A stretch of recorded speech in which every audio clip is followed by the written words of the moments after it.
una apartada aldea del corazón del Yucatán, región mítica con todo tipo de connotaciones, los pobladores pensaban que una sensación muy extraña de falta de aire tras manipular esos objetos. Todos se preguntan lo mismo en la pequeña aldea del Yucatán. ¿Qué es esto? La escena que a mí más me impresiona, en este dibujo de película real que ha ocurrido y que vamos a intentar desentrañar con todos vosotros, es el instante en el cual algunas de las fuerzas vivas se fijan en la forma de los objetos o trozos, y unos parecen unos pies, otros unas manos. Hay quien ve incluso el recuerdo o eco de una rudimentaria escafandra, y van colocando esas piezas. Desde luego es un puzzle rehecho por el ser humano, pero la enorme fuerza, en pleno 2013, en una comunidad apartada en el Yucatán, cae algo del cielo que suena durante toda la noche, con un sonido de maquinaria, y lo primero que hacen al coger los objetos, habiendo traspasado el umbral del miedo, es construir algo que parece un ser. Para algunos, los vais a escuchar, no cabe duda, había dos, por lo menos, dos seres. Les parecieron personas achicharradas. Pero yo os prometía algo más, os prometía el sonido. El sonido. Varios pobladores, vamos a hablar con ellos en el lugar de los hechos, son 7 horas menos en esa región de México, y tenemos la fortuna, queremos agradecer especialmente a una mujer, Lilia Pool, que nos ha ayudado enormemente a conseguir que los vecinos hablen, a tener la voz palpitante de un hecho que acaba de ocurrir. Es como, de alguna forma, generar un gran cluedo en vivo. Esto no es un caso antiguo, no hablamos de Roswell, no hablamos de casos como el de Aztec o el de Puebla, no. Estamos hablando de algo que ha pasado ahora y que tiene componentes muy extraños. Por ejemplo, alguien llega, vamos a ver si descubrimos eso también esta noche, y se lleva 2 piezas, de todas esas. Se lleva 2 piezas ante el temor y el no saber qué hacer de la comunidad.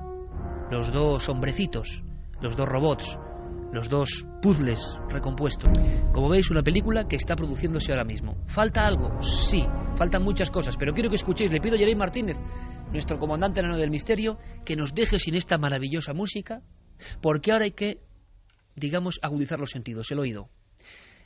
Hemos hablado aquí en España por vez primera con Carmen y con Santiago Camacho, hablamos de The Hum, ese sonido, ¿no? Como metálico, curioso, atronador en ocasiones, muy molesto. Bueno, pues lo que realmente asusta a esta comunidad no solo es la luz que sigue palpitante allá al fondo, sino el sonido permanente.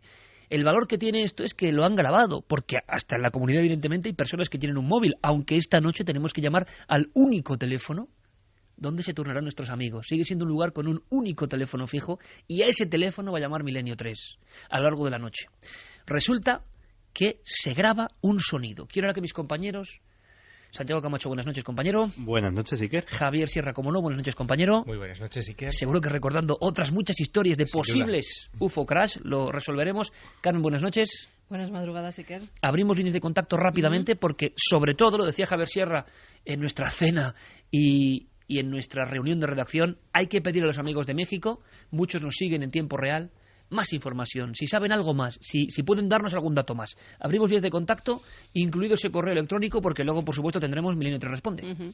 Claro que sí, vamos a abrir las líneas de contacto, como siempre, y decía Iker, nuestro correo electrónico, milenio3 con número @cadenaser.com, y en las redes sociales, en Facebook, en Twitter y en Google Plus, nos pueden encontrar en Nave del Misterio. Javier Pérez Campos se incorpora ahora mismo prácticamente a la carrera por la redacción. Buenas noches, compañero. Hola, Iker, buenas noches. Junto a Fermín Agustí y a Diego Marañón, un trabajo realmente impecable. Acabas de hablar con más testigos y más testigos y más testigos. Sí, justo ahora mismo acabamos de hablar con un testigo, y de verdad que tenía la piel de gallina en el estudio, porque me estaba hablando del miedo, ahora lo escucharemos, de los vecinos a entrar en la zona cuando ven el objeto caer, y cómo esperan a que amanezca para poder entrar en la zona y rastrearla. Bueno, pues estamos en ese momento. En esa noche anterior, alguien, un valiente, ha grabado. Y lo que se escucha es lo siguiente. Jerry, vamos a escucharlo, os pido la máxima atención. Y me da mucha pena que gran parte del público que nos sigue a través de las redes y de Internet, seguramente con la compresión del sonido no lo va a escuchar igual. Esta es una noche para escuchar el programa en la radio de siempre, sinceramente también. ¿Qué escucháis vosotros? Y ahora os pido directamente vuestra opinión. En la imagen es una arboleda, el objeto posado, emitiendo luminescencias, o sea, una cosa que muy pocas veces se ha visto, sea lo que sea, y encima un sonido. Vais a ver cómo hablan en el dialecto de Yucatán, digamos, en maya, casi nada, ¿no? Estamos oyendo unas voces en maya sobre una luz que en el 2013 se ha posado en un lugar. La conversación ahí está, y de fondo el objeto, no se atreven a llegar hasta él, emite el sonido.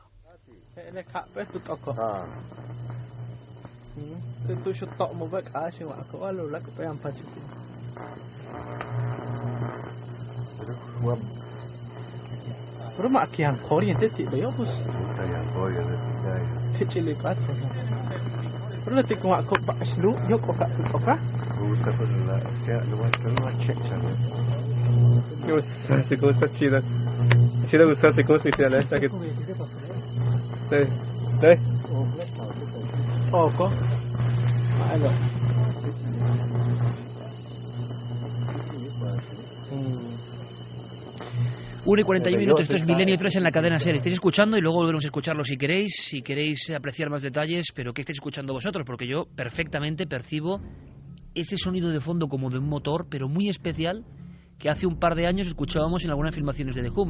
Quizás sea un motor de otro tipo, pero suena motor. Ahora sí, que el micro no funcionaba. Me parece distinto al sonido de Hum, me parece más eléctrico. Sí. ¿Veis cómo Hay un el sonido de la bobina de Tesla? Ese sonido que parecía que hacía, por lo menos en las imágenes que se han puesto, como eléctrico, como cuando la electricidad va. A mí es lo que me parece. No lo vería como el de Hum, que parece más metálico, más profundo de la Tierra. Parece mucho más a nivel superficial y de electricidad. Podría arrojar un dato más, una cuestión más. Puede tener que ver esto con la irrupción y la rotura de los cables de alta tensión. Puede ser. De hecho, efectivamente, y permitidme la referencia un poco friki, pero está emparentado con el zumbido de las espadas de luz de la Guerra de las Galaxias, que precisamente el efecto se hizo utilizando aparatos de alta tensión y que ese sonido de la alta tensión tan especial. Efectivamente. Y incluso el resplandor que se veía a través de los árboles parecían también de alguna forma fogonazos eléctricos. Es decir, había dos focos de luz, claramente uno anaranjado, que podían ser llamas, que denotaban una temperatura de ese estilo, pero luego había una luz pulsátil azulada que se proyectaba sobre los árboles y que parecía estar incluso acompasada con estos zumbidos. Piensa que Ichmul es una población de 893 almas, ¿no? Es un pueblo muy pequeño de 2 calles que enseguida dan a la selva. Es un lugar completamente rodeado por la foresta. Lo que se ve en esas imágenes es que algo ha caído detrás de la foresta, ha roto los cables del poste número 19. Todos los postes que están alrededor del pueblo están perfectamente numerados. Bueno, pues al lado del poste 19 los cables de alta tensión son rasgados por algo que los parte, y se supone algo que ha caído del cielo lo que está provocando este sonido. Pero yo también creo, con Santiago y con Carmen, que ese ruido tiene probablemente más que ver con las alteraciones eléctricas. El pueblo, los 893 habitantes, se quedan sin luz ese domingo, desde las 8 de la tarde hasta el día siguiente, hasta que vienen los técnicos el lunes ya por la mañana a repararlo, y el sonido, ese crepitar que hemos oído, no está permanente durante todas esas horas. Se escucha entre las 8 de la tarde que se produce el incidente hasta las 3 de la mañana, que por completo cesa. Además hay una cosa curiosa, los cables no solamente están rotos, sino que están fundidos. Lo que choca con ellos, los técnicos que van al día siguiente a ver qué ha pasado, qué es lo que ha podido romper esos cables de alta tensión, se dan cuenta de que muchos de ellos, no, si los juntamos, falta un trozo que se ha fundido por el objeto que ha golpeado sobre ellos. Hay muchas cosas que no cuadran, que forman el mapa de un misterio actual, y queremos resolverlo con todos vosotros si es posible. Escuchad, por ejemplo, a uno de los hombres de la policía que es testigo de la llegada de este objeto y que está absolutamente asombrado. Nunca ha visto nada parecido. Él es Floro Coyoc. Es como un fuego que apareció del cielo. Es como un candela que parece como piedras, pero no pesa. No es identificado. No lo conocemos. No, para nosotros nunca hemos visto de 4 kilómetros que se llegó a escucharlo. Pero acá en el pueblo casi toda la noche haciendo ruido, así no, ruido que no conocemos. Es como si vieras escuchando que estén soldando unos tubos de los que soldan soldaduras. Me han venido a mí algunas escenas muy míticas de la historia ufológica, pero que quizá no voy a mencionar, pero soldando, el policía, Floro Coyoc, asegura que el sonido es como gente soldando algo en la noche, o sea, no sé, me parece algo muy bonito en el sentido, repetimos, periodístico. ¿Qué habrá de fondo? Vamos un poco más allá. Hablabas de Lilia Pool, Javi, como el último testigo con el que acabas de hablar, es una persona que llega y hace las fotografías de restos de algunos de esos dos hombrecitos de los que hablaremos, porque también hay sorpresa a este nivel, ¿no? El arrebato es reconstruir algo que tenía esa forma es casual, había partes que tenían esa forma realmente y que encajaban. Nos habla Lilia, que ha hecho un trabajo excelente, del miedo en la población, lo que más le ha impactado a esta fotógrafa, entre comillas, ocasional. Sí, porque justo a la hora a la que se produce el avistamiento del objeto es el momento en el que mucha gente está saliendo de un circo y precisamente por eso son muchas personas las que a la vez se convierten en testigos de la caída de ese fenómeno luminoso. Y ella nos hablaba de esos instantes posteriores casi de forma inmediata a la caída de la luz, en el que, bueno, ella aseguraba que había auténtico miedo en la zona. Apareció en el cielo, mucha de la gente pensó que era una avioneta la que se estaba cayendo. Hizo un fuerte sonido como de no sé, como era una avioneta, ¿no? Y ya de ahí, pues, como que algo se estaba quemando. Entonces, en ese momento, pues, igual la luz eléctrica del fuego, pues, se fue. Entonces, ya nadie quiso entrar con el miedo que tenían ellos, ya esperaban mejor a que amaneciera. Las líneas telefónicas en este caso era un corte muy alto, muy saturado, se hacía un poco tipo de hum, un poco molesto, pero en el fondo esta mujer decía que los testigos perciben algo que les parece una avioneta cayendo, curioso, y que luego el sonido les genera tal miedo que no salen durante esa noche. Un excelente periodista del Diario de Yucatán en esa zona concreta, no conformándose con el trabajo simplemente de informar, lleva todos estos días acudiendo a la región, observando, casi tocando con sus propias manos los objetos extraños, unas cuantas decenas, ¿verdad?, de objetos extraños. Imagino que Guillermo León estará poniendo alguna información, algunas fotografías en las redes sociales de Nave del Misterio, nigrjiménez.com, tenéis todo el acceso ahí, porque esto hay que verlo. Esto sí que es un programa mixto, ¿no?, de imagen y de sonido. Nosotros, desde luego, en Cuarto Milenio y en cualquier, digamos, línea, en cualquier forma de comunicación que tenemos con todos vosotros, seguiremos informando si hay novedades. Néstor Bacap es ese corresponsal que ha vivido en primera persona, y ahora seguiremos escuchando testigos que están a esta hora en el lugar de los hechos de nuevo, han tenido valor, ya es de día allí y se puede estar y pueden contarnos cosas. Néstor, amigo, Diario de Yucatán, corresponsal de esta zona sur, ¿cómo estás? Buenas noches. ¿Qué tal, Iker? Buenas noches ahí con ustedes, buenas tardes aquí en la hora de México.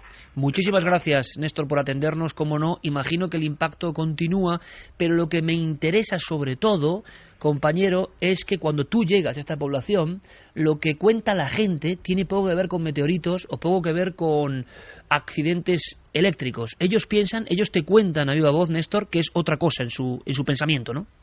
Sí, así es. Ellos creen, en primer lugar, creen que se trata de alguna visita que viene de fuera del planeta.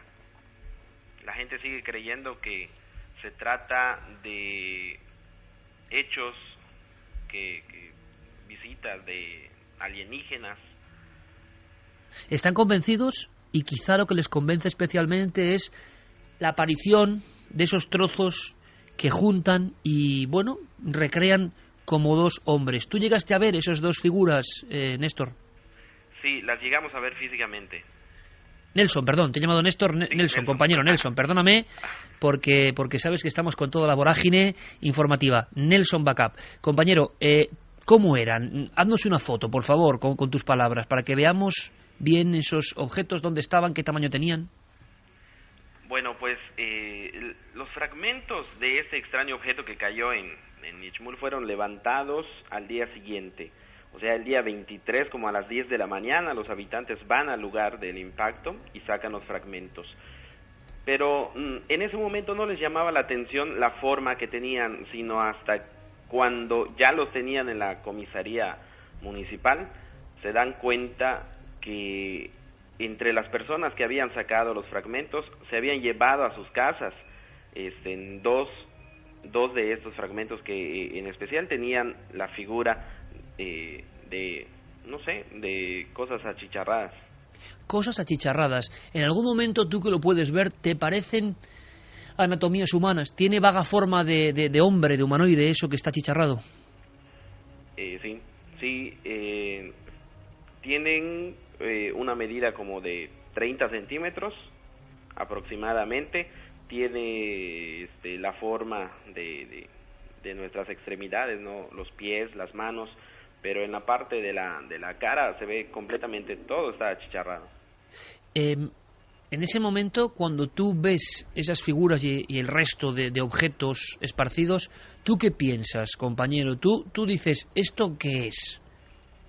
Esto es algo que no es de la Tierra. Es algo que vino del espacio y le tocó a esta comunidad. Miedo en la comunidad, nos lo comentaban algunos compañeros que han podido darnos alguna información. ¿Tú también vives ese miedo todavía latente entre los pobladores de Ichmul? Sí, en realidad el temor ha crecido en estas 2 semanas que ya están por cumplirse desde el día del impacto, porque todavía no hay una versión oficial de qué son estos fragmentos. La gente teme contraer alguna enfermedad. Como te platicaba en la vez anterior, han experimentado diferentes tipos de dolores de cabeza los que han tenido contacto con estos fragmentos. Pero los científicos del Centro de Investigación Científica de Yucatán, del CICI, aseguran que estos fragmentos no contienen radiactividad, pero pues los habitantes sienten esos dolores. Quiero que escuches algo con todos nosotros, Nelson, okay. Porque yo creo que demuestra hasta qué punto esto salta a la noticia y se empiezan a incorporar otros fenómenos. Escuchamos.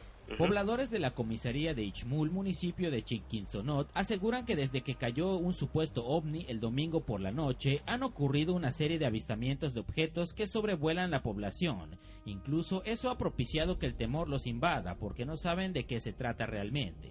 Incluso la mayoría entró a resguardarse en su casa luego de ver 2 objetos moviéndose de un lugar para otro. No era común este tipo de sucesos, pero desde que cayó el objeto el domingo por la noche, no han dejado de aparecer esos objetos voladores. ¿Esto es cierto, Nelson? Las personas denuncian que después de este accidente de lo que sea, la caída de lo que sea, el efecto de lo que sea, ¿ha habido otras luces parecidas rondando por la región? Sí, el principal detalle en esta comunidad de Ichmul es que como está muy apartada del estado, la siguiente comunidad está como a 30 kilómetros, o sea que la oscuridad domina en ese lugar. Entonces el silencio también. Los habitantes aseguran escuchar, que escuchan por las noches estos objetos como si fuesen electrodomésticos encendidos. Ellos salen a las calles, voltean hacia el cielo y simplemente no ven nada. 2 días después de lo ocurrido, aproximadamente el 24 de septiembre, 2 personas aseguraron que veían luces moviéndose en las alturas de la comunidad y se dirigían exactamente al lugar donde habría caído este objeto. Nos sorprende a todos los compañeros que estamos aquí que no se ven grandes parcelas quemadas, como cuando cae un meteorito, no se ve el bosque incendiado, se ven como unos cráteres muy secos y con eso dentro. Imagino que también te llamó la atención. Sí, definitivamente no hubo ningún cambio en la vegetación del lugar en donde cayó. ¿Cómo se llama? El cráter que dejó está rodeado por completo de hierba, de árboles, que ni siquiera se chamusquearon, se achicharraron por la temperatura que tenía ese objeto, porque los pobladores aseguraban que al día siguiente el suelo tenía una cierta temperatura. pero incluso simplemente hay los árboles fotografías, estaban intactos. Incluso hay fotografías, Nelson, que parece que ya han recogido algunos de esas rocas o de esos objetos y que todavía están con llamas una vez ya en el poblado. Sí, la verdad sí estaba sacando, en uno de los videos que pudimos observar, se veía cómo el humo salía de ese lugar, pero pues al día siguiente no se veía algo quemado. O sea, el humo salía de la tierra, la luz que se iba y venía y el ruido sí estaba presente en ese lugar, pero en realidad la vegetación estaba intacta, el suelo no parecía ni húmedo ni removido, sino que estaba tal cual. Entonces el cráter fue formado por los pobladores cuando sacaron el objeto. Es un agujero, no es un cráter, efectivamente. Es un agujero. Nelson, hay piezas que faltan. Se produce un temor y también un interés por dos muy concretas. Estos hombrecitos ya no están allí. Ya no están muchas personas que alegan ser expertos, que alegan ser enviados por las autoridades del Estado. Se han llevado estas piezas. Hay quienes aseguran que los van a enviar al Estado de México, a los Estados Unidos, a Japón, pero en realidad no hay nada oficial. Nelson Backup, seguimos en contacto, amigo, gracias por toda tu ayuda y por supuesto con cualquier novedad ante este suceso o grupo de sucesos tan extraños, pues seguimos con vía directa. Un abrazo muy grande y un abrazo al Diario de Yucatán, demostrando que se sabe hacer muy buen periodismo, acudiendo al lugar de los hechos y viviendo la noticia. Un abrazo muy fuerte, compañero. Claro que sí, Iker. Un saludo.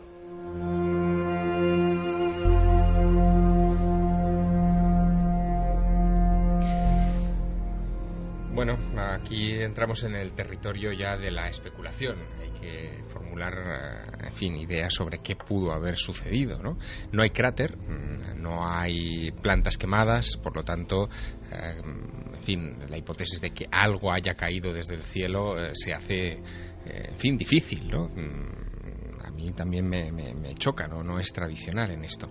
Hay dos teorías ahí circulando que han cobrado cierta relevancia estos últimos días en la prensa mexicana. Una corresponde a Eddie Salazar Gamboa, es investigador del Instituto Tecnológico de Mérida, en Yucatán, que dice que los fragmentos pueden ser residuos de meteoritos que fueron atraídos por la gravedad de la Tierra. Vamos a escucharle, vamos a escucharle junto con Jaime Urrutia, otro de los científicos, en plan, digamos, buscando una teoría objetiva sobre esto. Perfecto. Las indicaciones no parecen apoyar el que se trate de una caída de meteorito. Pero vamos a continuar con los estudios durante la semana. En caso de que fuera una caída, bueno, se volvería algo interesante por el tipo de textura de los materiales. Posibilidad de una basura espacial que la haya golpeado un pequeño meteorito y pues se precipite y cayó allá en ese lugar, ¿no? Eso puede ser porque desgraciadamente el planeta se está volviendo basura por abajo y basura por arriba. ¿Por qué? Porque todos los satélites que se descomponen ya o dejan de tener una vida útil, se dejan en el espacio, no se bajan. Entonces se está llenando de basura espacial. Diferentes teorías. Bueno, hay otra. Incluida la basura espacial. Lo que pasa es que la basura también espacial crearía un impacto. Aparte de crear un impacto, la basura espacial pesa. El primer testimonio que hemos oído nos decía que estas rocas o lo que fueran no eran pesadas. Bueno, ahí hay una teoría Puede ser interesante. piedra pómez, pumita, la piedra pómez es pumita, es el material, pero ¿de dónde proviene? Y si viene del espacio, ¿por qué no dejó ese rastro quemado? Mira, el 30 de septiembre, muy temprano, llega a Ixmul un personaje que es de los primeros investigadores ufológicos que se acerca al lugar, que se llama Ulises Aranda Medina. Este hombre asegura que tiene capacidad para hacer análisis de este material y se lleva unas cuantas muestras. Ha hecho público, acaba de hacerlo hace unas horas, públicos los resultados de esos análisis y son bien interesantes. La teoría que él propone es que pudiera tratarse de la consecuencia, tal vez, de la caída de un rayo. Y que el rayo, al impactar contra la arena, contra el sílice del terreno, provocó la aparición de lo que en términos técnicos se conoce como fulgorita. La fulgorita es arena petrificada por una energía muy potente, como podía ser una descarga eléctrica, y que ha provocado este tipo de ¿cómo decirlo?, como de filamentos extraños y retorcidos con aspecto de chamuscados subterráneos, que es lo que los habitantes han desenterrado. Hay un problema, que es qué es lo que se ha filmado o se ha fotografiado en el cielo y qué es lo que cerca de Ichmul, ¿no? Era el rayo. Y qué es lo que se ha estado pulsante tantas horas. Bueno, vamos a hacer una cosa. Seguimos ahondando. Ha habido, lo sabes, Santi Camacho, casos parecidos en los últimos 6 meses. Nos puede sorprender. En los últimos 6 meses ha habido más casuística de este tipo. Pero has hablado, Javi Pérez Campos, compañero, con Juan Osorio. Quiero que escuchéis con mucha atención y ahora os escuchamos a vosotros en las vías de contacto. A ver qué opináis, qué puede ser esto. Aquí la cuestión es resolver el misterio en esta ocasión porque acaba de pasar. Pero creo que esto nos va a llamar mucho la atención. Sí, porque justo en las fechas alrededor de este domingo en el que cae el objeto, se producen otros avistamientos de otro tipo de objetos no identificados que ya empiezan a aparecer en periódicos locales. De hecho, antes de ese domingo ya se publican este tipo de referencias de algunos vecinos que ven objetos volantes no identificados en esa zona, pero es concretamente ese domingo, cuando ya cae la noche, pues cuando algunos vecinos como Nazario Colúo, que en esa noche no consiguen pegar ojo por el impacto que les supone aquella visión, dice que al salir a la calle a tomar el aire, observa cómo unas luces se posan sobre una de las líneas de alta tensión y se queda allí parada durante varios minutos. Y son los miembros de la Comisión Federal de Electricidad los que al día siguiente, cuando acuden allí a observar todo lo que ha ocurrido, relatan que los extraterrestres, entre comillas, en ocasiones absorben la electricidad para poder coger energía para sus naves. Son ellos los que les cuentan esto a los miembros del pueblo.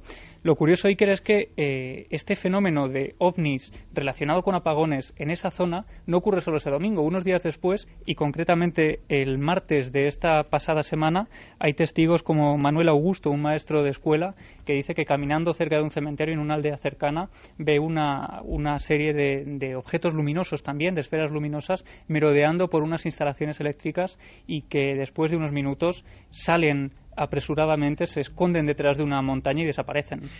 Objetos luminosos, esferas, ruidos y proximidad de bien o transformadores o centrales eléctricas. Bien curioso, y nos parece también, ¿verdad?, otra página clásica de la ufología que ya teníamos casi olvidada y que de repente se reabre con todo esto. Escuchamos a Juan Osorio porque él ha seguido como periodista los casos concretos, y yo creo que nos va a sorprender mucho. Sí, hay un caso muy concreto además que llama especialmente la atención porque el testigo, Carlos Reyes, es un veterano policía de la zona, muy respetado y cuyo testimonio desde luego tiene un valor muy especial pues para todos los vecinos de esta localidad. Esta persona venía de la Riviera Maya, pero a unos 30 kilómetros antes de llegar a Valladolid observa un objeto volador no identificado flotando sobre las copas de los árboles, y este objeto empieza a circular en la misma dirección que él, pero de manera paralela. El objeto tenía alrededor de 1 metro o 2 metros de tamaño aproximadamente, en forma de H, con 2 enormes lámparas. Este objeto se dirige hacia otro punto del estado, que es el sur, en donde cae el objeto, el presunto meteorito. Y continúa la explicación porque parece que unas luces buscan algo, sugestión o no, pero a la gente le parece que unas luces buscan algo en esos huecos que la propia gente ha levantado buscando los restos. Este objeto volador llega hasta el punto en donde horas antes había caído el presunto meteorito. El objeto volador se posa sobre donde fue el lugar del impacto. Era una cuestión de miedo. La gente tenía mucho miedo. De hecho, se suspendió la energía eléctrica y a la gente sí les invadió el miedo. Se arma de valor y va y acude al lugar donde supuestamente estaba el objeto, pero ya había desaparecido porque pensaban, de cierta distancia, ellos observaban que sí estaba sobre el lugar en donde había caído el meteorito. No hay una explicación, digamos, oficial, ni tenemos una explicación de la Comisión Federal de la Electricidad, no tenemos una explicación real de lo que puede haber ocurrido.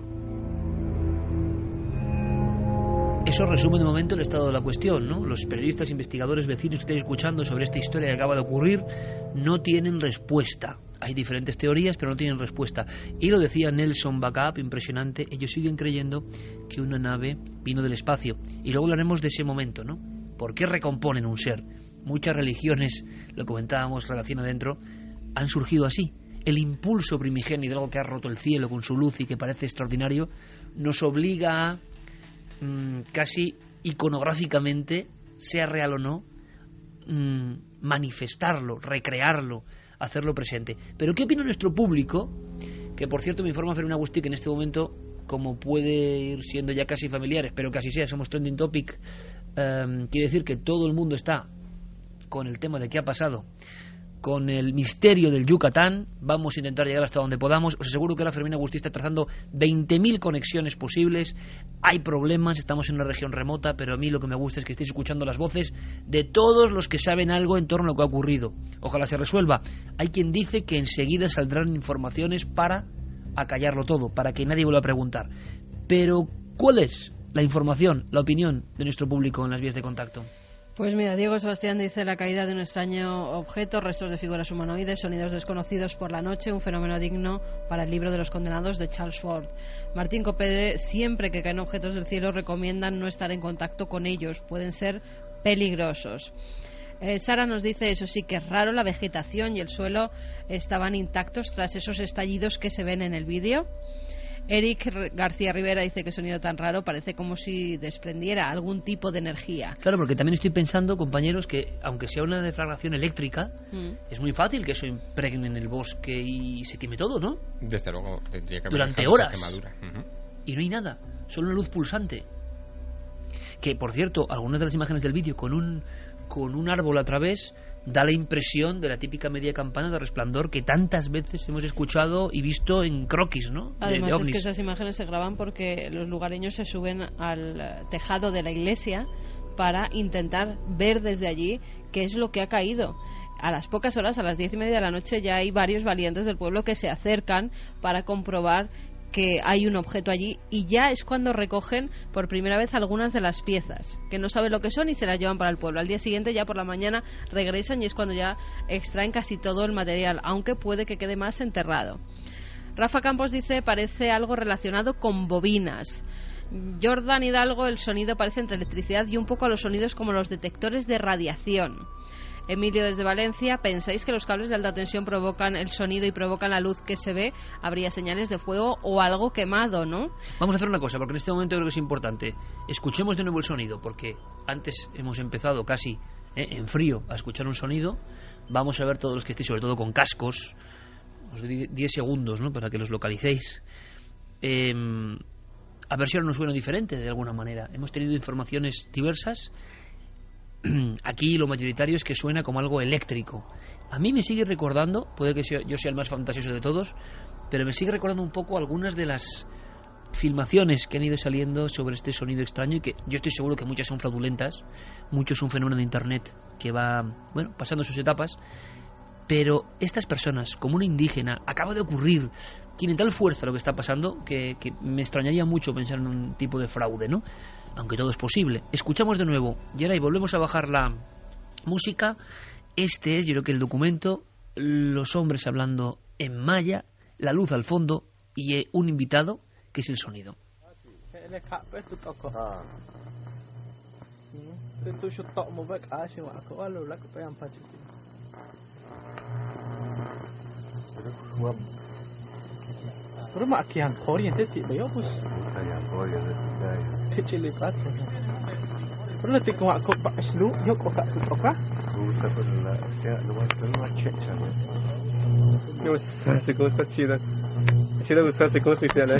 Dos y nueve, ¿qué opináis? Yo es que escucho sí el chisporroteo de unos cables que han sido fragmentados por esta cosa que cae del cielo, pero yo escucho de fondo eso, que puede ser la tensión o no, no lo sé. En alguna ocasión he escuchado cables de tensión en una carretera y tienen algo parecido, ¿no? Pero ¿por qué les llama a ellos tanto la atención? ¿Por qué insisten en que nunca han oído nada conocido cuando averías eléctricas, y más en esas zonas, estarán más acostumbrados? La verdad que las preguntas que se plantean son muchísimas. Por cierto, Volcán, Sí, otra teoría que se ha dicho para tapar o para resolver rápidamente el caso. Bueno, se sospechó también en un primer momento que, sobre todo visto desde fuera y desde lejos, que podría haberse tratado de algún tipo de eyección volcánica que hubiera caído en ese lugar, hubiera rasgado los cables y hubiera causado esa especie de detrito que se ha recuperado en el pueblo de Ichmul. Pero Ichmul, que en maya significa el lugar de las pequeñas colinas, está en una zona bastante plana del Yucatán y no hay ningún volcán cercano que justifique una eyección de esas características. Así que esa teoría al menos descartada. Vamos con más mensajes. Lucía Pinazo dice: lo curioso para mí no es que lo recompongan, es que lo hagan y resulte una forma humanoide. Antonio Rubio: las fotos que ha mostrado la gente tocando los objetos, yo no lo tocaría por la radioactividad y entre otros materiales tóxicos. Miguel Ángel dice que a él le suena un transformador eléctrico. Zoe: suena como cuando llueve sobre una torre de alta tensión. Mildred: parece una máquina de soldar. Mira, eso decían también muchos de los lugareños, de los vecinos de allí, que les parecía una máquina de soldar el ruido que hacían. No solamente el ruido que se está emitiendo ahora, sino en días posteriores que escuchaban también ese ruido y lo mismo, le parecía algo mecánico. Y que se ven luces, también eso es bastante peculiar. En los días posteriores se ven luces extrañas sobre el pueblo, en la región del pueblo. Supongo que también después de lo sucedido todo el mundo estaba vigilando los cielos, pero ven cosas que se mueven que no habían visto antes. Incluso han llegado a decir que sobre los agujeros que hizo este objeto, meteorito, lo que sea que cayó, que sobre esa zona precisamente donde cayó se ven esas luces por la noche. Darvos dice: a mí ese sonido me parece como cuando te acercas a una central eléctrica. Daniel Polinario: pues a mí me ha sonado como interferencias de radio. Roser dice: se oye como una vibración o electricidad. Y Luis González nos dice: misión secreta de Estados Unidos en el espacio aéreo mexicano. Conspiración, Santiago Camacho, compañero, ¿qué se dice? ¿Se dice algo ya a estas horas? Pues la verdad, ¿en esos mundos en los que tú te mueves? Pues la verdad es que muy recientemente fuera de México se está empezando a hacer eco de esta noticia. De hecho, yo creo que las primeras webs en inglés en las que aparece la noticia pues están fechadas ayer, hoy, y no ha dado realmente tiempo a que los foros de conspiración se hayan hecho eco de esto. Pero evidentemente sí que se han hecho eco de otros casos que ya repasaremos que han pasado en los últimos. Hay una palabra o un término que ha emergido en alguna de estas webs y que a mí, en fin, me ha traído viejos recuerdos, ¿no? Y es: si lo sucedido en Ichmul es fruto de alguna clase de tecnología, y con tecnología no estamos sugiriendo que sea de origen extraterrestre, que pudiera ser un fragmento de un satélite espía, por ejemplo, soviético, o ruso o americano, lo que tendría que haberse puesto ya en marcha es la operación o el proyecto Moondust, ¿no? Exactamente. Es un término que quizá pocos conozcan, pero es un término que remite a un programa que todavía está en activo, de la tecnología de división extranjera, de la Foreign Technology Division del Departamento de Defensa de los Estados Unidos, que tiene como misión, cada vez que detecta la caída en cualquier lugar del planeta de alguna clase de tecnología venida del espacio, y con venida del espacio vuelvo a insistir que ellos piensan, eso es, mayoritariamente en cosas terrestres, ellos crean un equipo de rescate que acude a ese lugar del planeta, secuestra esa tecnología y se la llevan a los Estados Unidos para analizar. Pues fíjate, Javier, que eso precisamente es lo que sucedió en Norfolk, Virginia, a finales del pasado mes de agosto.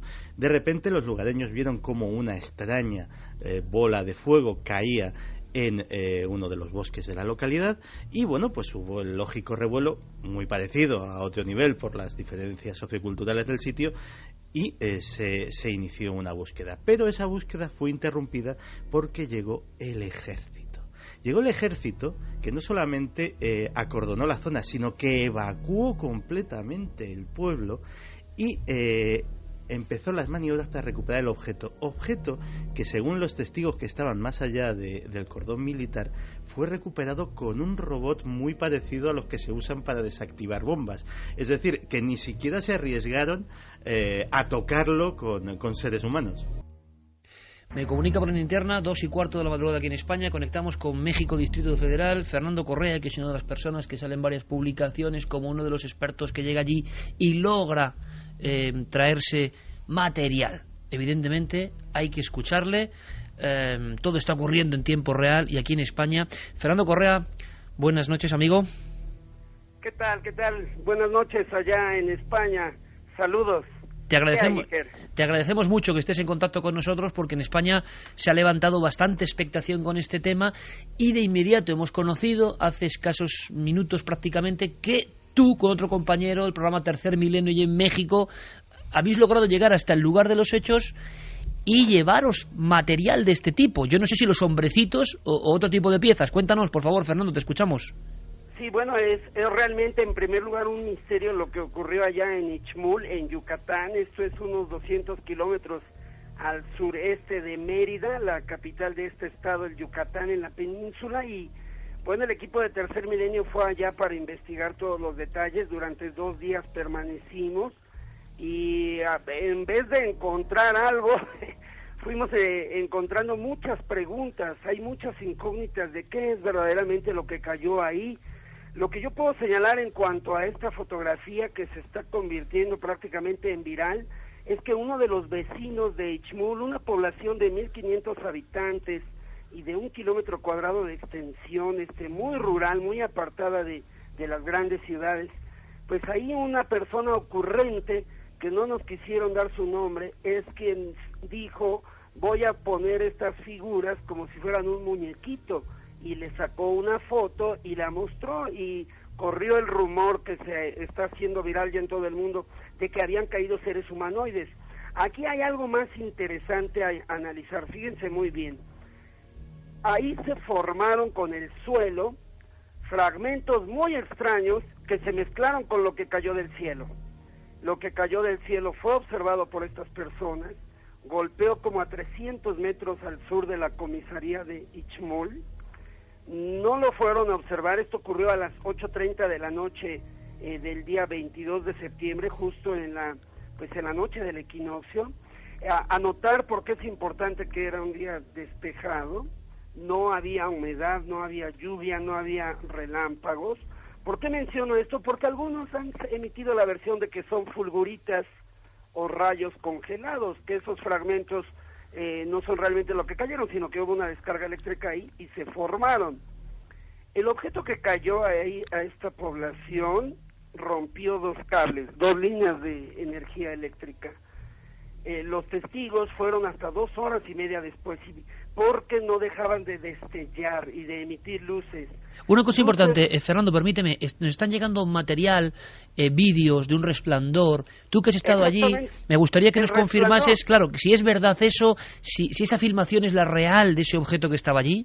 Sí es la real. Nosotros entrevistamos a múltiples testigos. 2 jóvenes nos cedieron amablemente videos de esos resplandores. Los resplandores, lo más extraordinario es que duraron horas.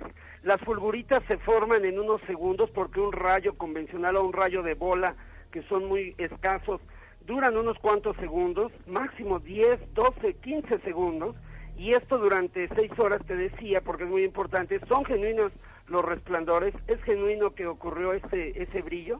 Fíjense muy bien, se observaba a 12 kilómetros de distancia. Creían que tenían una fiesta en Ixmul, las poblaciones vecinas que veían esto. Cuando fueron por fin los vecinos ahí, que tenían miedo de si algo explotaría, de si había caído algo que iba a causar una enfermedad, de si había caído un objeto del espacio que tenía radiaciones, descartado el que sea basura espacial, nadie la buscó, la hubieran buscado inmediatamente, y descartado que sea una fulgurita común, porque son más pequeñas, son muy pequeñas, Iker. Son demasiado pequeñas las fulguritas comunes. Entonces, lo que se formó ahí, ¿qué clase de material es que resplandeció durante horas? Y, Fernando, tú llegaste con tus propias manos, imagino que con ciertas precauciones, a tomar esos objetos. Yo llegué con el de... mira, como no sabíamos qué íbamos a encontrar, llegamos con los instrumentos por delante, Iker. El contador Geiger, que mide dosis peligrosas de radiaciones en microsieverts. Yo en todo momento, desde que llegué a Ixmul, lo llevaba encendido. Desde luego que al llegar las autoridades nos dijeron que personal del Instituto Científico de Yucatán ya fue a verificar que no había peligro biológico de contaminación, que no veían que contuviera alguna forma viviente peligrosa, y también verificaron que no tuviera radiaciones, también en dosis dañinas. Nosotros lo verificamos, vimos que no tenían dosis dañinas, y el detector de metal, que hay un aspecto muy interesante. Este es uno de los misterios, diversos misterios de qué es lo que cayó. Hay una lectura de un metal extraño que equivaldría a algo así como más ligero que el aluminio, pero que emite mayor campo electromagnético. ¿Qué significa esto? Mira, por ejemplo, el hierro te da una lectura en un sensor de estos de 10, 10, 8, 8, por ejemplo, 10, 10, 8, elevada porque el hierro conduce electricidad y genera un campo magnético relativamente intenso. El aluminio es menos denso que el hierro y produce un campo magnético también muy bajo. También se puede detectar con estos sensores de detección de metales. Pero este metal da una lectura de tal manera que es extraño porque sería menos denso que el aluminio, pero que produce un campo magnético muy fuerte. No tanto como el del hierro, pero sí más fuerte en proporción a su constitución. La persona que medía esto, bueno, estaba con nosotros, el investigador Gustavo Alemán, y yo iba verificando las lecturas y efectivamente él me dice, nunca había medido en 13 años una situación de un metal de esta naturaleza. Dice, yo no lo conozco, ¿qué clase de metal puede ser? Fernando, en tu opinión, estamos recabando también información de personas que aseguran que después de la aparición de este resplandor, de los restos, el hallazgo de los restos, resulta que hay personas que observan en diferentes noches, bueno, primero un sonido incluso se ha grabado, un sonido más o menos extraño que les da miedo, y luego personas que aseguran que hay ovnis, objetos volantes no identificados en las inmediaciones. ¿Qué valor le das a esto? También tiene su valor, también es un testimonio para mí fidedigno. Reitero que estuvimos 2 días ahí completos, pasamos toda una noche ahí junto a la comisaría de Ichmul. Los reportes de las luces extrañas son desde antes de la caída del objeto y días después de la caída del objeto, y también el sonido es una situación que sí le doy el valor de que fue relatado por los testigos. ¿Qué ocurrió ahí? Fíjate, aquí otro aspecto muy interesante a analizar. Los cables cayeron y a mí me llamaron al día siguiente, después de pasar toda la noche ahí. Los cables caen a tierra y yo les pregunto, ¿las luces provenían de los cables? ¿Acaso podría tener la capacidad de durar un rayo tanto tiempo o los cables haciendo corto tanto tiempo? Si eso se interrumpe, cuando se hacen corto dura unos segundos o minutos. Pero el caso es que yo les hice una pregunta muy concreta a los diferentes testigos. Las luces, cuando ustedes ya llegaron a las 10:30 de la noche, 10 de la noche que llegó uno de los primeros niños, 10:30 llegó el primer oficial, Cecilio Cobo, prácticamente 2 horas después, que continuaban los resplandores. Y cuando ellos llegan, yo le pregunto, ¿las luces salían del objeto que cayó o de los cables? Y me dijo claramente, salían del objeto. Los resplandores no eran, por lo tanto, de los cables que estaban tirados ahí en el suelo. Fernando, tú con una amplia información y amplia casuística y en un programa mítico como es Tercer Milenio en México, imagino que has visto casos similares. Este es muy espectacular. Aunque sea brevemente, compañero, porque tenemos mucho más tiempo, pero ¿puedes hacernos tu primera hipótesis? ¿Qué crees que ha podido pasar ahí?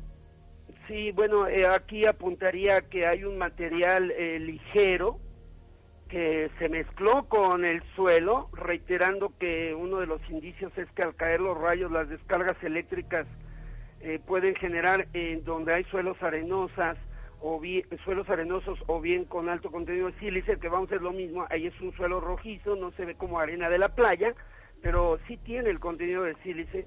Se observan los materiales burbujeados, se observan que se calentaron, que se rostizaron, se ven 3 capas. Algo se mezclaron ahí, diversos elementos, lo que cayó con lo que está en el suelo. Nosotros las muestras que tenemos, pues son abundantes. O sea, tenemos 2 fragmentos de buen tamaño como para analizarlos. Estamos en el proceso de llevarlos al Instituto de Geología de la UNAM. Ya ha procedido nuestro trámite para que nos canalicen a una institución que lo puedan hacer microscopía, rayos X, análisis de materiales, etcétera. Entonces, el análisis del objeto de Ichmul está comenzando. Fernando, por último, los 2 hombrecitos, esas pequeñas obras, aunque nos decían algunos periodistas que realmente tenían extremidades o forma de piernas y de brazos, nos dicen que han desaparecido. Sí, mire, lo que ocurrió fue lo siguiente. El presidente, el comisario de Ichmul, el señor Floro Coyoc, nos revela que no tiene caso decirles quién fue la persona que se le ocurrió poner los fragmentos en forma de un muñeco. Que no quieren que se sepa que es una persona muy ocurrente del pueblo, y esos fragmentos le fueron retirados y están ahí en la mesa por estos momentos más famosa del mundo, en la mesa de Ichmul, y están ahí mezclados. Algunos fragmentos, a mí me llama la atención, son cuadrados, se les observan cortes pues muy rectos como para ser naturales. Me pregunto si podrían ser artificiales, es parte de las primeras ideas que se formulan. ¿No lo descartáis? ¿Mande? ¿No lo descartáis, que sean No, artificiales, que no, puede haber algo artificial? Sí, lo que cayó podría ser algo artificial que posiblemente no conocemos, basándonos en los primeros análisis de el detector de metales, ¿no? No tiene radiación, al no ser radiación, pues bueno, no tiene radiación, se aleja de que sea un cuerpo celeste convencional o común, y sí, efectivamente hay otros reportes como el de Teslamanía, es algo semejante a lo que ocurrió en Ichmul, allá que hicieron explicar el término del fulgorita, que era eso, pero bueno, lo que ocurrió allá se parecen en determinada forma las piezas. No obstante, las fulguritas convencionales, esto lo podemos ver en las imágenes en la red, no se observan como los objetos de Ichmul. Además, las fulguritas son muy pequeñas y de otra coloración y se hacen como tubos.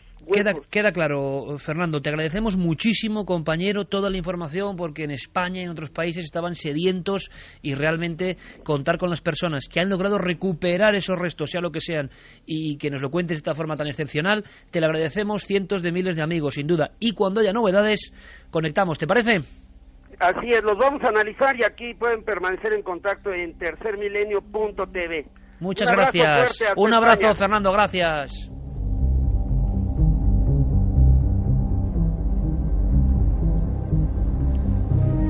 Buen trabajo, Fermín Agustí, Javier Pérez Campos, localizando en tiempo real a las personas que tienen... Parece que los humanoides no han sido robados, sino que han sido desmembrados de nuevo, Claro, como si fuesen herejía, hicieron, ¿no? Sí, qué curioso. Claro, se podría hablar mucho de esto y de otros casos similares. Decía Santi, aunque sea brevemente, ha habido más historias en los últimos 6 meses, casi en titulares parecidas. Pues sí, la que no me he podido sustraer a contar de Norfolk, Virginia, porque venía muy a cuento de lo que mencionaba Javier, es una de ellas, pero el 18 de julio, por ejemplo, en Zimbabue, cayeron 3 objetos en diferentes zonas del país que tenían una configuración muy curiosa, porque parecían enormes balas de cañón, pero de un cañón inmenso. Cada una eran bastante más alta que una persona. Podrían tener, digámoslo así, de la parte de la punta a la parte trasera, calculo que unos 3 metros más unos 2 metros de ancho. Es decir, nadie ha dicho nada sobre la naturaleza de estos 3 objetos que cayeron en diferentes partes del país. El 21 de agosto en Georgia, un videoaficionado estaba... Todo muy reciente. Sí, un mes antes. Y me he circunscrito a acontecimientos que han sucedido efectivamente en los últimos meses. Pero si tiramos a un año atrás encontraría otros tantos. El 21 de agosto en Georgia, un videoaficionado que estaba filmando los árboles y los pájaros, porque parece era ornitólogo aficionado, de repente se sintió muy alarmado porque creyó filmar lo que parecía un avión comercial desplomándose de los cielos. Tenía un aspecto blanco, alargado. Al darle el zoom a la cámara descubrió que no, que aquello parecía a simple vista un avión comercial, pero tenía otra forma, otro tipo de configuración. Aquello cayó al suelo a bastante distancia de donde estaba él, pero según dicen los testigos, lo curioso y lo que emparenta con el caso de Ichmul es que desató inmediatamente después, en un cielo despejado, una violenta tormenta eléctrica. El 2 de marzo, en la India, 2 mujeres fueron heridas por una bola de fuego que se desplomó del cielo y que al caer pues se disgregó, y las esquirlas ígneas les provocaron quemaduras como para internarlas en el hospital. Y también este mes de agosto, otro objeto desconocido, ante decenas de testigos, se hundió en las profundidades del lago Michigan. Hubo lanchas patrulleras, hubo una búsqueda extensa por el lago y no se encontró absolutamente ningún resto.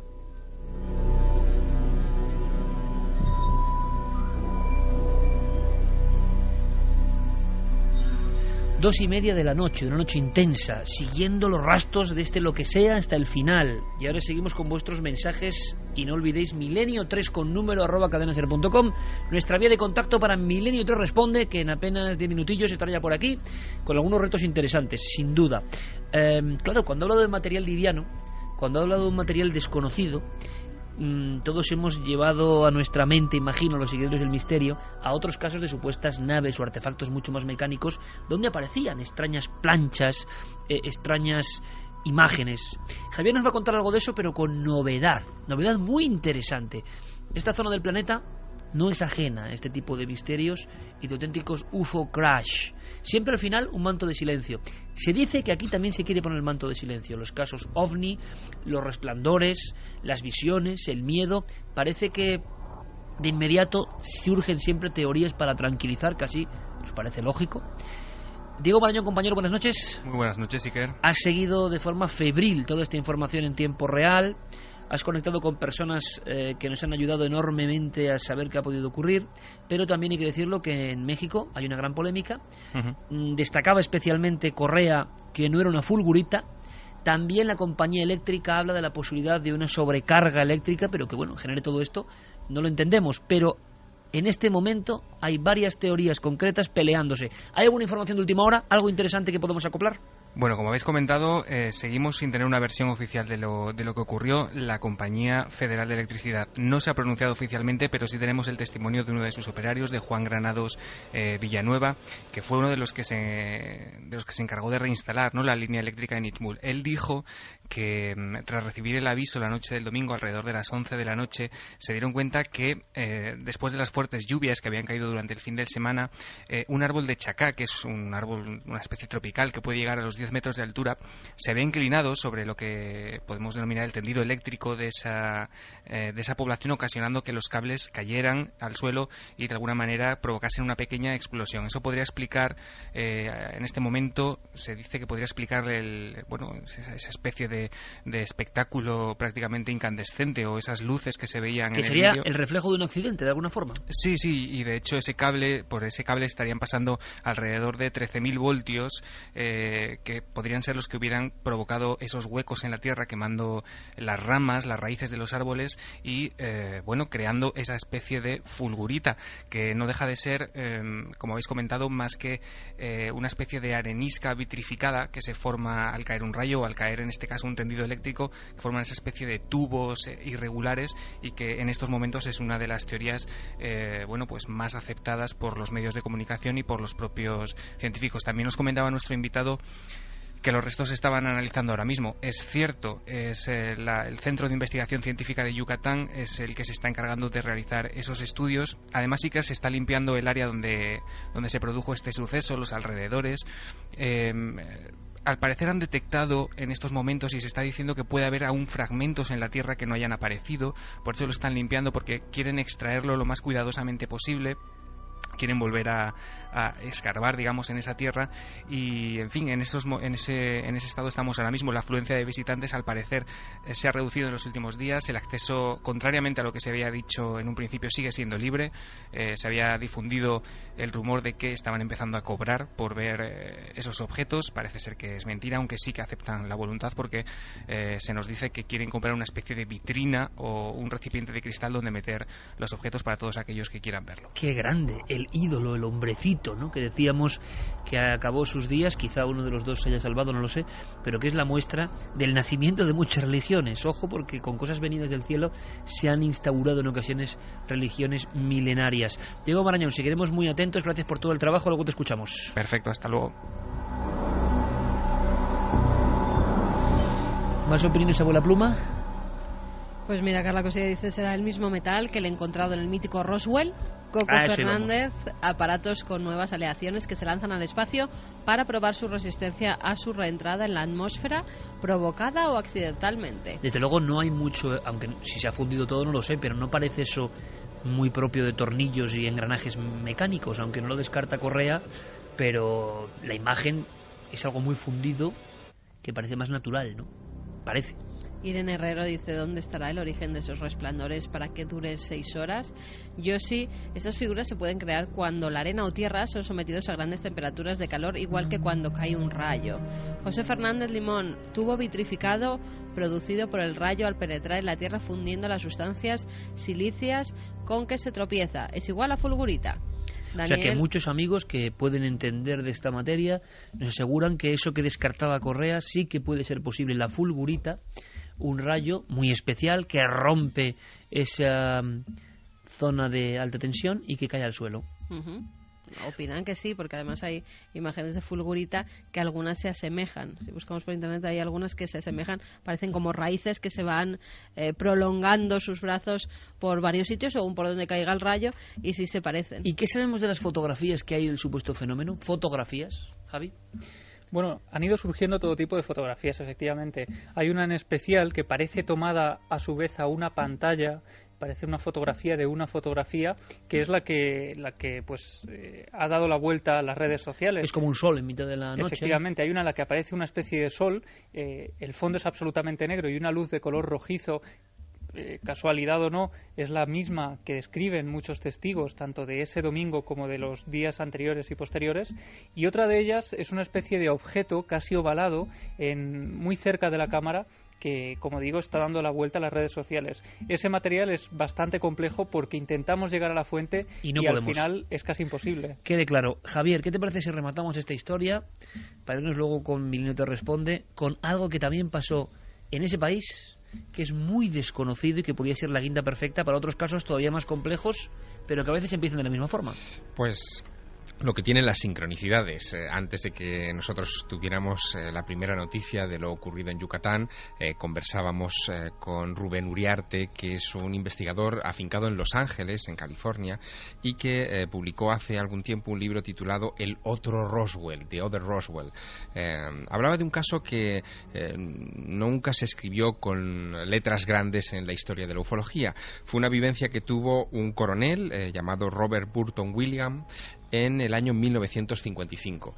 Aquel año él participaba en una operación militar que debía ser bastante espectacular, por cierto, en la época. Él volaba con una escuadrilla de Sabre F-86 escoltando a varios bombarderos enormes, los B-47 de la Segunda Guerra Mundial, por encima de todos los Estados Unidos. Se dirigían hacia una base militar en Texas, trasladaban incluso algún tipo de material de carácter nuclear y por lo tanto la escuadrilla de cazas tenía que estar muy pendiente de lo que pudiera ocurrir, de cualquier tipo de alteración, amenaza, en fin, cualquier cosa. Bueno, el caso es que mientras estaban haciendo ese vuelo, los radares que estaban siguiendo aquella escuadrilla detectaron que se les estaba aproximando un objeto no identificado. Imagínate la tensión del momento, ¿no? Un objeto a gran velocidad, a 2000 millas por hora, se acerca hacia ese grupo que estaba escoltando esos B-47. Claro, les deja estupefactos a los cazas y el coronel Willingham pide permiso para desviarse de la escuadrilla y tratar de seguir a aquel objeto, porque tiene la sensación, y también lo confirman los radares, de que ese objeto ha caído, se ha estrellado. Con el caza sobrevuela una zona donde ve algo humeante que sale del otro lado ya de la frontera. Estamos hablando de que esto sucede cerca de San Angelo, en Texas. Esto ya está en la frontera mexicana, al otro lado de la frontera. Así que él se vuelve a incorporar a su escuadrilla y cuando toma tierra, junto con otro oficial, toma una avioneta y acude a ese lugar. Aterriza al otro lado de la frontera, en tierra ya extranjera, en México, y cuando ellos toman tierra, esos dos oficiales allí, toda la zona ha sido acordonada por soldados mexicanos. Ellos se presentan como oficiales de los Estados Unidos. Los mexicanos dicen que estaban esperando que llegaran los americanos para, en fin, ocuparse de esto. Parece que no era la primera vez que un objeto, una prueba balística, algo de procedencia americana se había estrellado al otro lado de la frontera y por lo tanto existía ya cierta prevención y cierta colaboración. Y es curioso porque Willingham se da cuenta inmediatamente que aquello que ha caído no es normal. Se trata de un objeto en forma de lenteja, en forma discoidal, que se ha empotrado con el suelo, que no ha sufrido una ruptura, está intacto, pero hay algunos fragmentos, en fin, dispersos por el suelo. Y fíjate, Rubén Uriarte nos cuenta que llega incluso a hacerse con uno de esos fragmentos y se lo mete en el bolsillo. Willingham dio un pedazo de metal muy pequeño como el tamaño del mano. Él puso el pedazo entre su chaqueta y después regresaron a los Estados Unidos. Cuando llegó tuvieron él y los otros pilotos una junta con el comandante, y el comandante lo dijeron a todos los pilotos que estaban allí en esa misión, y el comandante dijo que se queden callados. Si alguien dice algo, que va a pasar consecuencias muy graves. Ahora, después de este dossier especial, porque yo creo que merecía la pena, yo no sé al final, haciendo una estadística, no sé si hay división de opiniones o muchas personas creen que es un efecto natural. Mira, nos han llegado además mails de gente que trabaja con electricidad. Ajá. Y dicen que es un sonido eléctrico sin ninguna duda. Dice pues lo agradecemos, David que estéis Pardo, ahí. por ejemplo, que ha trabajado en postes de alta tensión y que el sonido es propiamente eléctrico, que sin duda ninguna, y que la falta de material fundido de los cables es propio también de este tipo de averías. El chisporroteo está activo y el material de los cables se funde debido al calentamiento tan grande que sufre ese cable. Esos son los mensajes que nos gustan, de personas que saben de lo que hablan. Así como en Ichmul hicieron un mosaico con un ser humano, nosotros hacemos un puzzle para resolver el misterio. También Juan Carlos Gómez, que es ingeniero técnico industrial, especialista en electricidad, y definitivamente el sonido es igual al que se genera en redes de alta tensión, tanto el chisporroteo como el zumbido. Claro, ¿fue un hecho eléctrico simplemente el que generó todo eso? ¿O algo hizo implosionar esa instalación eléctrica, como en muchos casos clásicos, algunos en España, por cierto, de ovnis y electricidad? David Guerrero nos habla de lo que denomina el efecto corona. Al ionizarse los gases y pese a estar a presión de una atmósfera, los átomos de los gases son cargados por el alto voltaje.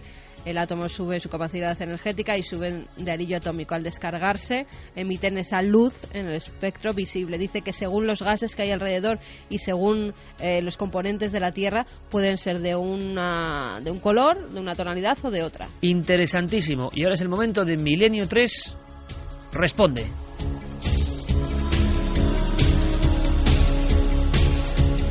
Abriremos rápidamente porque teníamos deberes. No supimos responder, y creo que esta semana va a pasar lo mismo, a alguien que nos hablaba de una extraña figura en Irak, ¿puede ser? ¿O Irán? No, era en Vietnam. En Vietnam, perdón. Una figura de la Virgen que al parecer se movía, que estuvo causando sensación en marzo del año 2012, es cuando empieza a surgir este vídeo. Bueno, hemos podido averiguar que no surge en marzo de 2012, surge en el 2008. En el 2008 ya se empiezan a grabar y a emitir esas imágenes porque durante una romería de la Virgen, pues al parecer esta parece que mueve el manto. Es verdad que la filmación se ve que con el aire los árboles de alrededor se mueven y una figura bastante grande de yeso de la Virgen María pues parece que mueve también su manto. Las imágenes son grabadas desde una casa y la romería está pues como a 500 metros, 1 kilómetro, y la imagen, por lo tanto, no es muy buena, pero sí que se ve el movimiento de ese manto. Posible explicación, que de verdad fuera un manto. Normalmente, en algunas romerías, y justamente en esas fechas, en Semana Santa, se suele poner a las vírgenes, es un símbolo de pureza, un manto blanco. Es posible que a esa imagen le pusieran un manto blanco y verdaderamente esa tela es la que se mueve. No ha vuelto a ver ningún vídeo extraño de esa misma virgen. Perfecto.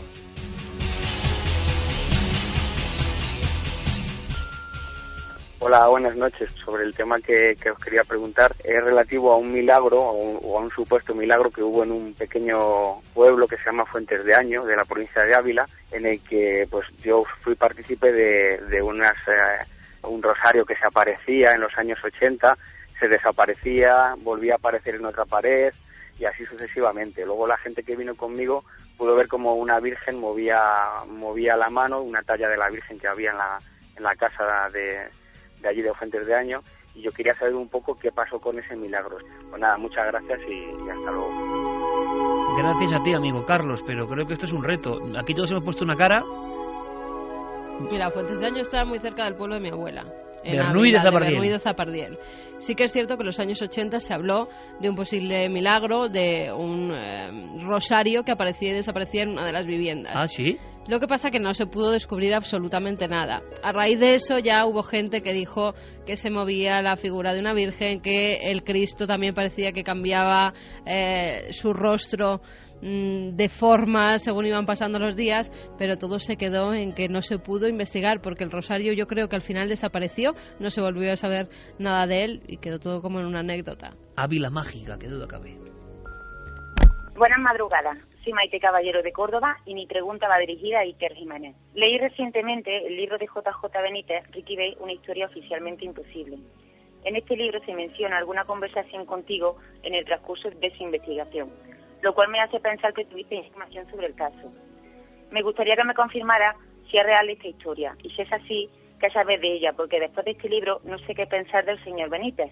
A veces pienso que es un periodista valiente que lucha para encontrar la verdad, y otras que se burla de la gente y es el rey del marketing.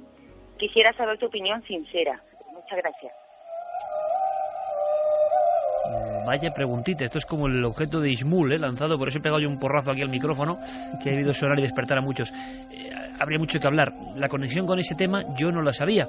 Cuando hizo ese libro JJ Benítez sobre una supuesta infiltrada, coincidimos porque él estaba en plena investigación y, bueno, le informamos tanto Lorenzo Fernández como yo en su día de unas extrañas historias ocurridas en julio del 96 en Jaén.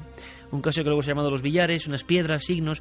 Para mí, lo que yo vi no tiene mucho sentido, sí quizá un caso primigenio, pero luego esas piedras talladas pues era un poco pues lo que estamos hablando, ¿no? Yo creo que, en mi humilde opinión, pues la sugestión colectiva o la mentalidad de una persona que cree que realmente está en contacto con algo que quizá haya visto de verdad. Pero luego Benítez se encontró en el Mar Rojo, si no me equivoco, en Sharm el Sheikh, un anillo donde venía el signo del caso que yo le había comentado. Entonces, claro, ahí empezó la hilazón. Pero sobre ese caso, yo no sé si Javier Sierra quiere opinar, yo no tengo información. Es más, para mí siempre ha sido una incógnita. Es un caso muy polémico, difícil de creer, evidentemente. Pero si sirve de algo, mi opinión sincera es que JJ Benítez es un maestro. Para mí no es el rey del marketing. Para mí es un periodista que lucha por contar lo que él quiere y que podrá gustar más, menos, diferentes variaciones, pero si quieres mi opinión sincera, yo no tengo dudas en torno a JJ Benítez. Ahora, es verdad, esta historia es una de las más raras que yo he escuchado nunca. Y si alguien quiere apostillar algo, tiene 10 segundos. Bueno, él los llama casos extremos y es que realmente es un caso extremo, casi fuera de lo que habitualmente entra dentro de la casuística OVNI que ha investigado tantísimo Juanjo, ¿no? Pero la fuente de todo eso, el culpable, entre comillas, y lo digo con todo cariño, de toda esta historia, es un muy gran amigo mío, que es Ignacio Darnaude, en Sevilla, que, en fin, se ha dedicado durante toda su vida, y ya es larga, a recopilar este tipo de casos que se escapan de lo convencional dentro de la ufología. Él le inyectó el gusanillo de esta historia a Juanjo Benítez y se puso en marcha rápidamente a investigarlo porque empezó a afectarle personalmente precisamente a raíz de aquello del anillo. En fin, todo está escrito en el libro. Queda pendiente una segunda parte. Claro, es un libro muy abrupto, ¿no? Que acaba así y todo el mundo dijo, bueno, ¿y esto qué pasa? Claro, ¿no? Queda pendiente esa segunda parte. Bueno, ojalá llegue por de pronto. Ya sabemos que el próximo libro de Juanjo no es la continuación de Ricky B, sino va a ser uno sobre experiencias cercanas a la muerte, ¿no? Claro, mucha gente le puede descolocar, ¿no? Toda esta última vertiente de Benítez se ha conocido el Benítez. Pero claro, yo también pienso una cosa, tenemos derecho también a variar, ¿eh? Sin duda. Uno no puede estar siempre haciendo lo mismo, ¿no? Hola, soy Pedro y me gustaría que me dijeseis algo sobre el aeropuerto de Denver, los misterios que hay, si me podéis decir algo de todo lo que hay allí misterioso en ese aeropuerto. Gracias.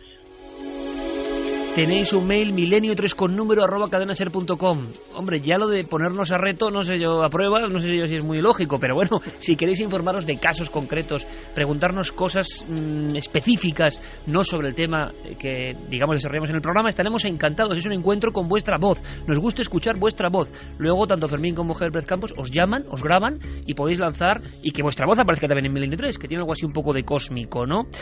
Loncho lateral, es un buen término que Javier, fíjate, lo tenía guardado. Yo le dije eso, que había salido por la tangente y me lo ha devuelto ahora. Menos mal que Santi Camacho creo que no va con loncha lateral, sino a tope. Aeropuerto de Denver, el problema es que, claro, contestar esto en un minuto es la parte complicada. Es lo bonito. Porque da para una hora de programa. Vamos a ver, el aeropuerto de Denver es considerado por muchos teóricos de la conspiración como una especie de gran refugio para el fin del mundo que planean las élites mundiales, los Illuminati. Es un aeropuerto bizarro donde los haya, ¿no? Y es que efectivamente el aeropuerto es bizarro, está repleto de símbolos masónicos, tiene unos murales en las paredes en los cuales prácticamente se describe una especie de apocalipsis / resurrección de la Tierra por parte de unos pocos elegidos, en lo que se sugiere sería un régimen político nuevo. Incluso las obras de construcción del aeropuerto, los que las presenciaron, dicen que no se corresponden para nada con la instalación que se ve, que debe de haber literalmente kilómetros de galerías subterráneas debajo que oficialmente se niega que existan y que nadie sabe cuál es su función real. Es decir, el sitio es un misterio en sí mismo y bueno, requeriría bastante más tiempo que esto. Hola, me llamo Juan José, soy de Jaén, tengo 19 años y estudio historia en la universidad. Mi pregunta es la siguiente: quisiera, si pudiese ser, un listado sobre hechos que no son incluidos en los libros de historia que yo estudio. Muchas gracias, y si es posible quisiera dedicar esta pregunta a mi padre, que hace 3 días que se me fue. Gracias. Querido amigo, yo estoy seguro que tu padre ha escuchado esa pregunta y que le ha hecho mucha ilusión, y seguro que te ha guiñado un ojo desde los confines espaciales o desde las otras dimensiones, ¿no? Gracias, ¿no? Nos has dejado un poco, no lo habíamos escuchado. Y yo creo, yo no sé, claro, sería horas y horas hablando de temas que no son en los libros, pero ¿qué os parece si recomendamos un libro de temas históricos, así a vuela pluma, para que él con 19 años, aparte de lo que le enseñan en la facultad, tenga, ¿no?